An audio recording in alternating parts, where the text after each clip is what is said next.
Hello everyone and welcome back.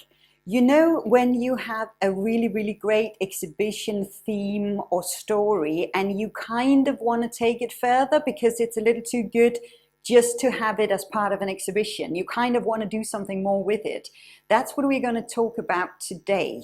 How can you make an exhibition theme, a story, anything that you have as a kind of a main structure for your exhibition, and turn that into an activity and into direct visitor participation, because sometimes it's actually easier than you think it might be. As always, remember to like the video, subscribe to the channel, and add your own comments and examples below. So I wanted to take you through a couple of traditional ways of doing this first, and then some new and a little bit unusual way that I hope is going to find its way into exhibition interpretation in the future. And then I'm going to end with an example of how to do this in a really simple and easy way. So let's dive into this. First of all, these I call them traditional ways of turning an exhibition theme into an activity. You probably know about most of these already, so let's just run over them very quickly. You know about live role play and live interpretation, where you let visitors step into the story by perhaps assigning them characters or historical roles. That can also be like a set of challenges, for example, they need to do as part of this. We all know about hands-on object handling. You can have replicas, or you could have original objects and do sort of hands-on stations in the exhibitions. It can help with touch and build and assembling something. It can also be part of an activity where you have to produce something, like make your own medieval seal or something like that.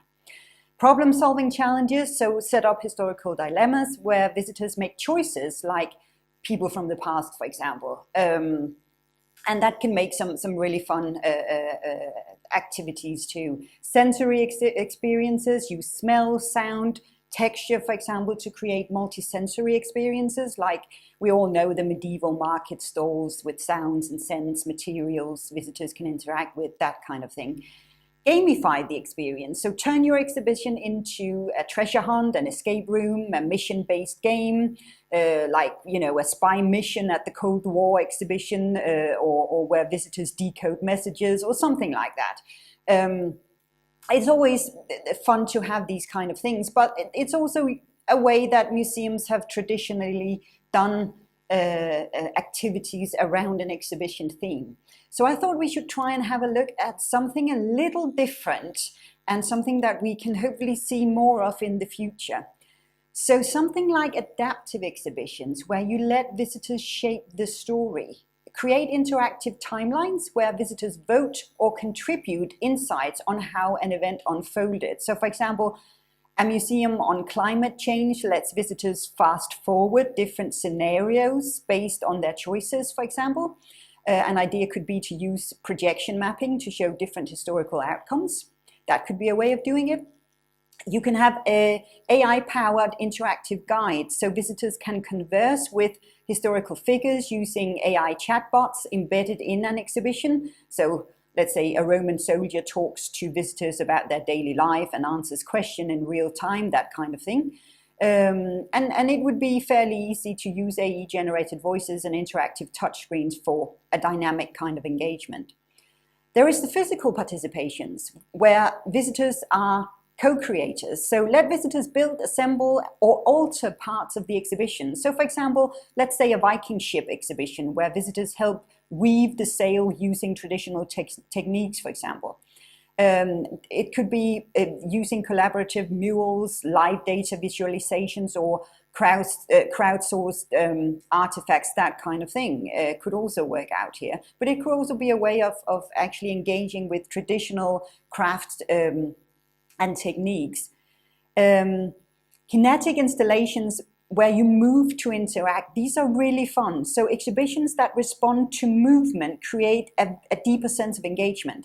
So an example could be an interactive dance floor that lights up in historical patterns when visitors step on it, for example. When we use motion sensors kinetic sculptures that shift based on visitors' activity, that's always a really direct and fun way of interacting and engaging. So sensory overload, so think beyond the touch.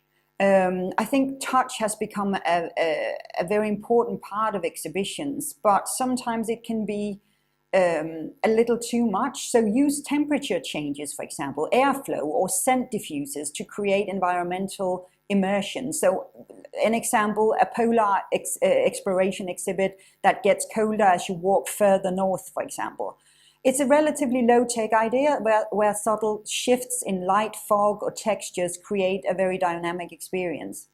And I think we've all seen these and know what they can actually do to the atmosphere in a space. And it can be a really great way of interacting. It can also be a great way of changing the atmosphere in order to allow visitors to engage more, for example. The unpredictable narratives where you choose your own adventure. I absolutely love these. This is, instead of a static story, visitors decide the next chapter through gesture-based tech or physical choices. So for example, an exhibition on the space race, let's say, where visitors choose to be either NASA or the Soviet Union and see the different outcomes, for example. Again, it could be a very low-tech idea where you use a story path on the floor where visitors follow different routes based on their decisions. Now, I wanted to show you a little example of an exhibition I was involved with where we tried to do this, again, in a very, very low-tech way. This was an exhibition all the way back from 2016 at Hampton Court Palace. I do believe I talk about this one actually in another video. It was called The Empress and the Gardener. And it was a temporary exhibition with a lot of watercolors. Now, this doesn't seem like the most exciting thing to display. And let's be honest, it isn't necessarily. Watercolors are subtle, they can be very pretty, but it's not something that's particularly engaging in an exhibition. Now, the storyline was very interesting because these watercolors were all found in an album at the State Hermitage Museum in St. Petersburg in Russia. They were purchased by Catherine the Great, who had a great love of British gardening, and she wanted to turn a lot of her palace gardens and parks into British garden design using ideas from British gardeners. And she had come across drawings from a surveyor or a draftsman, as they were called back then, at Hampton Court called John Spires, who had documented the palace buildings, the parks, the gardens, almost in a way that a surveyor would do. So not sort of the pretty postcard idyllic front view, but also what was going on behind the scenes. So for example, when building work was taking place, renovations, that kind of thing. And not only did we not know about these drawings, but they actually gave us a view into what the palaces and gardens looked like nearly 300 years ago. And you can see a couple of examples there.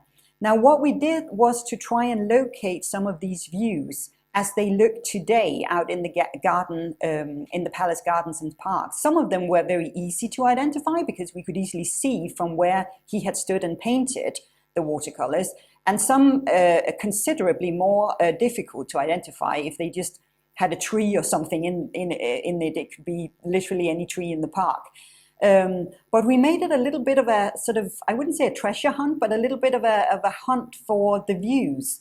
And we had a photographer who took modern day photos of these same sites. So we needed to find exactly the spot where John Spires, years before us, had painted these views. And we kind of succeeded on a lot of them. And you can see a couple of examples there. And we challenged visitors to go and find these views as well. And it turned out to be a rather fun little exercise and activity, both for visitors who were local and knew the gardens and parks rather well, but also for visitors who'd never been before. We gave them a little bit of a hint in the exhibition. You can see the map on the floor there. And I don't know if you can spot, but we put tiny little red arrows on the spots where the views had been painted from and towards. So you could go and find some of these places and views yourself, and take your own photos and then share them if you liked. But it was a very, very simple, completely low-tech kind of activity that can spark a little bit of further engagement when you have an exhibition that doesn't in itself really have a lot of interaction or activity about it.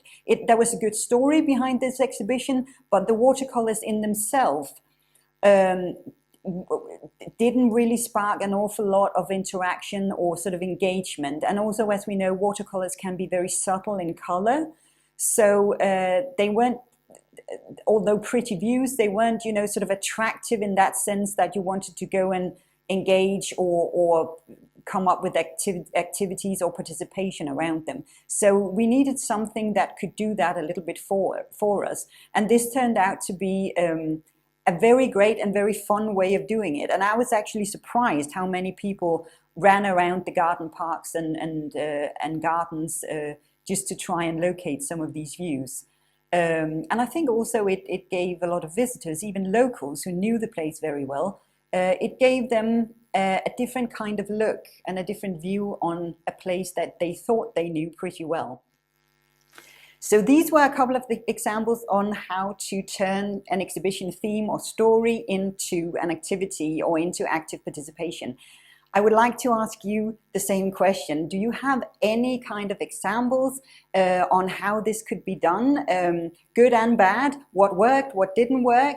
Do you have any further ideas to how exhibition themes can turn into really engaging and fun activities? Over to you, and thank you so much for tuning in.